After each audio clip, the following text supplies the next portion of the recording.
the Minister of Justice, Judith Collins, and she said this in the House. The recent compliance review of the Government Communications Security Bureau has highlighted that there are difficulties of interpretation in the existing Government Communications Act.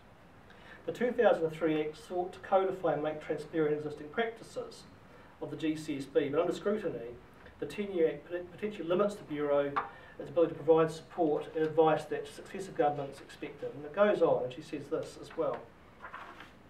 In conclusion, the changes proposed to the Act do not represent an extension of powers, but do clarify that the Government Communications Security Bureau can resume its long-standing practices under successive governments. What that says, and it's in sneaky speak, is that the GCSB for a long time has been operating in excess of its legislative powers. That is, that they've been snooping on New Zealanders with impunity. Now, the government says that they have an efficient watchdog in the Inspector General of Security Intelligence. Let's look at that for a second. The Inspector General is in fact a man in his 80th year. He works part-time and has an assistant. And over the time he's formed this close relationship. He pops in and has a look. How can one person with a budget, I think of $130,000, is it, Keith? Yeah. Monitor an organisation with some 500 staff and a budget coming up to about $100 million. It's just impossible. It's ridiculous. I've got 2 minutes to go, so I should be quick. The other thing I want to say, there's a claim that the legislation is confusing. I've got the Act here. Section 14. Interception is not to target domestic communications. Neither the director nor an employee of the Bureau nor any person acting on behalf of the Bureau may authorise or take any action for the purposes of intercepting the communication of a person not being a foreign organisation or a foreign person who is a New Zealand citizen or a permanent resident. Is that hard to understand? Hard to understand?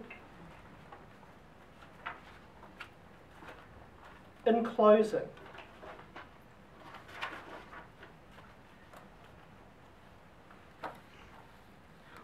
what I want to talk about very, very briefly is this. I want you to think about this. In 2011, there was a horrific massacre in Norway. Remember that? Some 80 people. The Wednesday after the massacre, the Prime Minister, Jens Stoltenberg, declared that while the country may beef up its security, there was talk of possibly arming the police.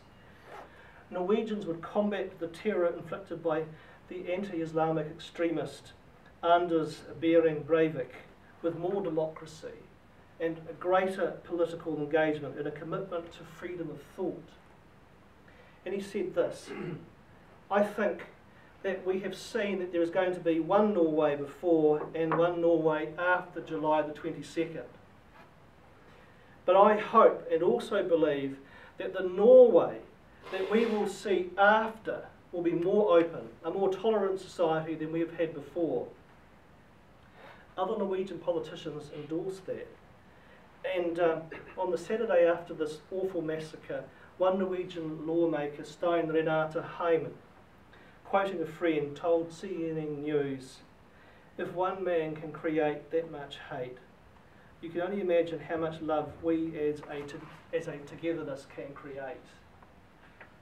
Why the hell don't we adopt that philosophy over here than racing after the politics of vengeance and hatred and paranoia that we are so enamoured with and that the states seem to take as a default position whenever the jackboot of terrorism tries to do damage to our democracy. If we adopted that approach, that openness, that celebration of what we're about as a democracy, then we have a freedom worth preserving. And I encourage you to help us in the fight to do that. Thank you for your time.